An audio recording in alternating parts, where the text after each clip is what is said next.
নমস্কার দর্শক মন্ডলী, আপনার প্রিয় চ্যানেল নিমতা দর্শনে স্বাগত। আজকে অত্যন্ত গুরুত্বপূর্ণ এবং জরুরি খবর নিয়ে আপনাদের সঙ্গে শিবরাম। এবার থেকে রাজ্যের সমস্ত প্রাথমিক বিদ্যালয়ের ক্লাস 3-র বাচ্চাদের নিয়ে একেবারে বড় সড়ো পদক্ষেপ নিতে চলেছে রাজ্য স্কুল শিক্ষা দপ্তর। স্কুল শিক্ষামন্ত্রী মাননীয় দীপক বর্মন মহাশয় স্পষ্ট জানিয়ে দিয়েছেন, প্রতি বছর ক্লাস 3-র পড়ুয়াদের শিক্ষার মান অডিট করা হবে।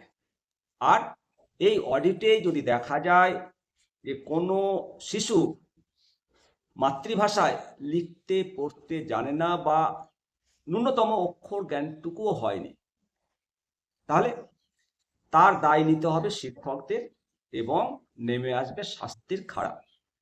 আবার উল্টো দিকে পুরস্কারও রয়েছে। কি নতুন নিয়ম? শিক্ষা দপ্তরের বদলি এবং পার্শ্ব শিক্ষকদের নিয়েও মাননীয় মন্ত্রী মহাশয় বার্তা দিয়েছেন। তো চলুন পুরোটাই আপনাদেরকে জানাবো, সঙ্গে শিবরাম। তো বন্ধুরা, আলিপুরদুয়ারের ফালাকাটা হাই স্কুলে ABRSM আয়োজিত একটা অনুষ্ঠানে যোগ দিয়েছিলেন মাননীয় স্কুল শিক্ষামন্ত্রী দীপক বর্মন মহাশয়। উনি জানিয়েছেন যে অডিটের মাধ্যমে ক্লাস 3-র পড়ুয়াদের শিক্ষার মান সরাসরি যাচাই করা হবে। বাচ্চারা আদতে প্রাথমিক স্তরে কতটা শিখেছে, ভবিষ্যতে সে সমস্ত বাচ্চাদের গোড়ায় যাতে গলদ না থাকে সেটা নিশ্চিত করতেই সিদ্ধান্ত। যদি কোনো স্কুলে ছাত্রছাত্রীরা ন্যূনতম মাতৃভাষায় ক্লাস 3 ছাত্রছাত্রী পড়তে লিখতে বা অক্ষর জ্ঞানটুকু না থাকে, তাহলে শিক্ষক শিক্ষিকারা শাস্তি পেতে হবে। আর শিক্ষক মহাশয়রা যদি সফলভাবে বাচ্চাদের পাশ করাতে পারেন, তবে সংশ্লিষ্ট টিচারদের রয়েছে পুরস্কার। পাশাপাশি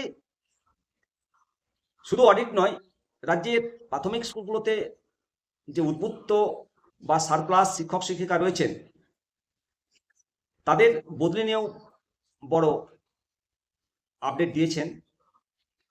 জানিয়েছেন যে নিয়ম অনুযায়ী 22 জন পড়ুয়া পিছু একজন শিক্ষক থাকার কথা থাকলেও রাজ্যে আপাতত 30:1 শিক্ষক দেওয়ার সিদ্ধান্ত নিয়েছে। এই অনুপাত মানা বাধ্যতামূলক। এক্ষেত্রে সারপ্লাস শিক্ষকদের মধ্যে যারা সিনিয়র রয়েছেন, আপনারা নিজেদের পছন্দের স্কুলে বদলির জন্য অপশন জানাতে পারবেন। যদি কেউ নিজেকে উদ্বৃত্ত জেনেও আবেদন না করেন, তবে সংশ্লিষ্ট স্কুলের কনিষ্ঠ বা জুনিয়র শিক্ষকদের তালিকা তৈরি করবে, সার্কেল পছন্দ অনুসারে বদলি করে দেবে। পার্শ্ব শিক্ষকদের নিয়েও বার্তা দিয়েছেন। বদলি নিয়ে পার্শ্ব শিক্ষকদের দীর্ঘদিনের যে দাবি, তাতে একটা মানবিক এবং পজিটিভ বার্তা দিয়েছেন মাননীয় শিক্ষামন্ত্রী। যে সমস্ত পার্শ্ব শিক্ষক শিক্ষিকা বিয়ের কারণে অন্যত্র বাড়ি ছেড়ে চলে যেতে বাধ্য হয়েছেন, তাদেরকে এবার বদলির আওতায় আনার কথা স্কুল শিক্ষা দপ্তর গুরুত্ব দিয়ে ভাবছেন।